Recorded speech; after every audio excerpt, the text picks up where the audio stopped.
নমস্কার আমার প্রিয় বন্ধুরা, তোমরা সবাই কেমন আছো? আশা করি ভালো আছো। আর আমিও খুব ভালো আছি। প্রিয়াঙ্কা বেঙ্গলি ব্লগে তোমাদের আরও একবার স্বাগত, শুভেচ্ছা ও ভালোবাসা। আজ চলে এলাম আরও একটা ব্লগ ভিডিও নিয়ে প্রতিদিনের মতো। আর আজকে ভিডিওটি সকাল থেকেই শুরু করলাম। গুড মর্নিং আমার সমস্ত বন্ধুদের। আর দেখো সকাল থেকেই কিন্তু প্রচণ্ড বৃষ্টি হচ্ছে, বলতে গেলে প্রচুর বৃষ্টি। এই যে আষাঢ়ি বৃষ্টি। আর আজকে আজকে তো বুধবার, মঙ্গলবারের দিন থেকেই কিন্তু বৃষ্টি যা আরম্ভ হয়েছে, থামাথামির নাম নেই, একটানাই বৃষ্টি হচ্ছে। যেভাবে বৃষ্টি হচ্ছে মনে হচ্ছে যেন চারদিকে ডুবে যাবে।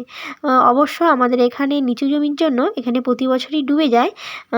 প্রায় আমার বিয়ে হওয়ার পর থেকেই কিন্তু এখানে প্রতি বছরই ডুবে যায়। আর এই বৃষ্টির সময় না প্রচুর মাছ ওঠে এখানটায়।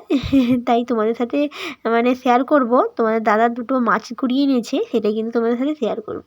তার আগে তোমাদের সাথে এই বৃষ্টিটা কিছুটা শেয়ার করে নিই, তারপরে কিন্তু মাছটা ধরেছি তোমাদের দাদা, সেটাই কিন্তু তোমাদের সাথে শেয়ার করব। এখানে তো গত বছর আগের বছরই এত বৃষ্টি হয়েছে যে বাঁধ ভেঙে বন্যা হয়ে গিয়েছিল প্রায়।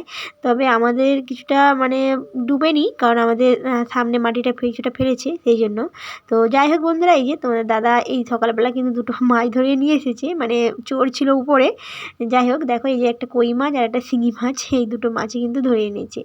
তো দেখো সকালবেলার ভিডিওটা তোমাদের সাথে শেয়ার করলাম। এবার কিন্তু আমি সকালবেলার নাস্তার রেসিপিটা শুরু করব। এই যে সকালবেলা সুজি করব বলে ভেবেছি আজকে, যেহেতু বৃষ্টি হচ্ছে তাই সুজি আর একটা রেসিপি বানানোর ইচ্ছা আছে। আপাতত আমি সুজিটা করে নিচ্ছি। তো দেখতে থাকো বন্ধুরা সুজিটা আমি কেমন বানাই সকালবেলা নাস্তা হিসেবে। তো দেখো বন্ধুরা, প্রথমে সরষের তেলের উপরে আমি এই যে সুজি দিয়ে দিচ্ছি, আর সুজিটা দিয়ে একটু ভালো করে ভেজে নেব। তারপরে লাল হয়ে ভাজা করার পরেই কিন্তু আমি তুলে নেব, কারণ সুজিটা একটু ভালো করে না ভাজা হলে কিন্তু ভালো লাগে না খেতে।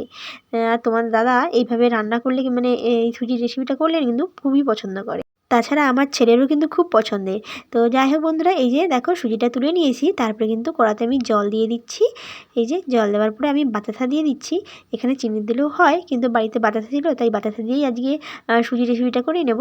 তারপরে দেখো নুন দেওয়ার পরে আমি অল্প করে একটু ঘি দিয়েছি, কারণ ঘিটা দিয়ে দিলে সুজিটা অতটা খুব বেশি সিদ্ধ হবে না, প্রায় গোটা গোটা হিসেবে একটু থাকবে, সেই জন্য বেশি ঘেটে যাবে না।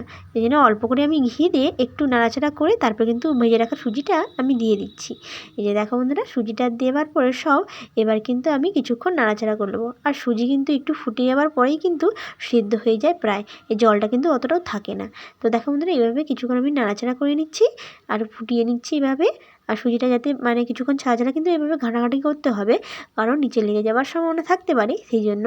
তো দেখো বন্ধুরা, এই যে সুজিটা প্রায় কমপ্লিট, তারপরে কিন্তু আমি অল্প করে একটু ঘি দিয়ে দিচ্ছি। এতে কিন্তু স্বাদটা খুব সুন্দর হয়ে যাবে, আর সুজি খুব টেস্টি হবে সুজিটা।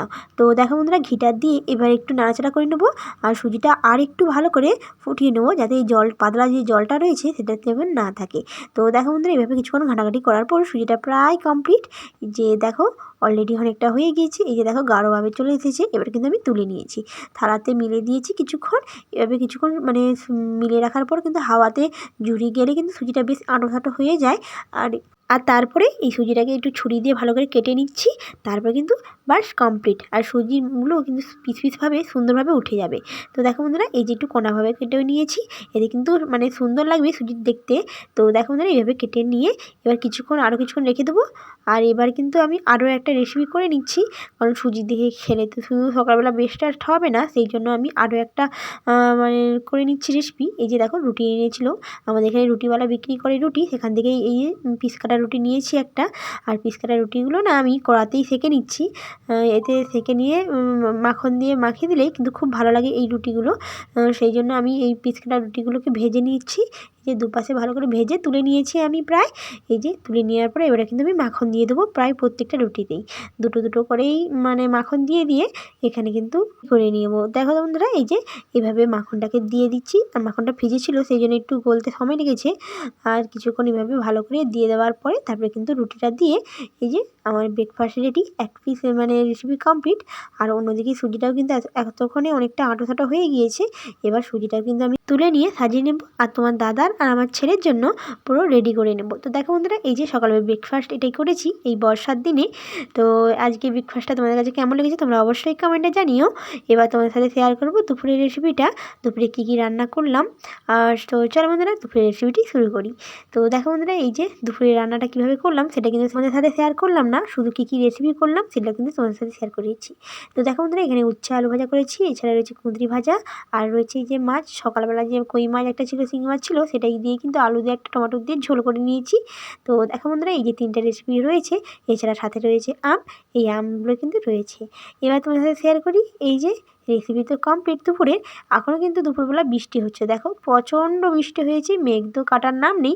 আর সারাক্ষণ বৃষ্টি সত্যিই ভালো লাগে না, দুদিন ধরে অলরেডি বৃষ্টি হচ্ছে, এখনও কিন্তু থামাথামির নাম নেই। যাই হোক বন্ধুরা, চারদিকে বৃষ্টির জন্য বাড়িতে বাইরে বেড়ানোই যাচ্ছে না, বাড়ির মধ্যেই থাকতে হচ্ছে। যাই হোক, এই যে বৃষ্টি আসলে বৃষ্টি আরম্ভ। তো তোমাদের কাছে কেমন লেগেছে এই ভিডিওটি তোমরা অবশ্যই কমেন্টে জানিও। আর বৃষ্টি কার কার ভালো লাগে তোমরা অবশ্যই জানিও। ধন্যবাদ এতক্ষণ ভিডিওটি দেখার জন্য, অসংখ্য অসংখ্য ধন্যবাদ।